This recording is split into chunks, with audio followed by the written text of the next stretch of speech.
The Thunder took a beating at the hands of the defending champs Saturday night, and Russell Westbrook didn't do OKC any favors. He got his 16th tech of the season, meaning by NBA rules, he will be suspended without pay for tonight's home game with the Heat.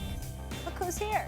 Damon Jones is in the building. You've been starting trouble all over the network today. What's the deal? No, I haven't. I've just been telling the truth, and I'm telling you, Molly, I got a lot to say. Okay, cool. I really do. All right, I'm going to start with Stephen, and then we'll get to you. You have some truth in your statement, but you always think you're telling the truth. So that I got more than some you truth. always I'm going to put some names on it. I agree with you. I'm going to put some names on it. You ain't always telling. I'm going to put some names on it. I appreciate white that. in the beard, you're the sage now, Stephen, right? how should we look at Westbrook now? You just heard me, his 16th tech. Well, it's certainly not something to be complimentary about. You got to maintain your temper. You can't lose control of the way that he did. First of all, the referee should, he thought the referee should have called the foul. Fair enough. He didn't call the foul, so that's why you go over and body check Klay Thompson. Why would you do that? That's just not the smartest thing in the world to do, particularly when you already know you have 15 technicals on the season. But I'll go a step deeper, guys, and to be more serious, because Russell Westbrook comes across as whether you want to call it emotional, volatile, or whatever the case may be. He could be on my team any day of the week. Yeah. He's a warrior personified, never, ever, ever cheats you with effort. He's the most athletic point guard in the history of basketball, as far as I'm concerned. I've never seen a point guard more athletic than him. He could be on my team any day of the week. But we have to be mindful, and in criticizing him, understand that I'm criticizing him in an effort to look out for him. Now, I know he don't care, because Russell Westbrook telling the truth. He don't care about much. He's as real as it gets. He's in the midst of $217 million contract. He's obviously getting paid by the Jordan brand, getting paid mad money. We know he's set for life, set for generations, for crying out loud. But here's the thing. He just got into an incident the other day in Utah. That fan was wrong. We get all that. But we also saw him dropping F-bombs. I'ma do you know what to you and your wife. Okay, that's what he said. Right. So when you have that kind of backdrop, we were focusing on the fan before, and we're gonna still focus on the fan because we're fair-minded. But to the ignorant out there, the critics, the people like that, when now you follow that up with this, you've transitioned from you being victimized to now you being villainized as an angry black man. And you got to be careful about that. You can't react like that and then afterwards, when the media gives you an opportunity, you went into a long soliloquy to explain yourself about what happened to Utah, because you shouldn't have talked about hitting the wife. Okay, so you explained yourself. But then yesterday, next question. No. You got to be consistent. And when we talk about LeBron, understand, first of all, LeBron wouldn't have done what happened last week in Utah. But even if LeBron had done it, Max, Damon, you know this. LeBron James, for an example, the same person that explained himself last week would have explained himself last night.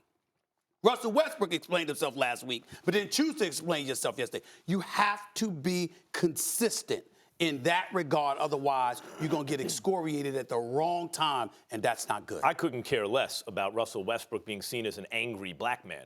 I mean, whatever. He can be angry, and especially if someone hurls racial slurs in his direction, I would expect him to be an but angry that's man. not what I said. I didn't say that. I understand, but the perception, I don't care what that perception is. But we people do. have that perception. But we do. Okay, but then it's incumbent upon white people, particularly in the media, to say that should not be an issue. Fair enough. So that's what I'm doing. There we go. Now, in terms of the outburst itself, some guys have the equity to do that.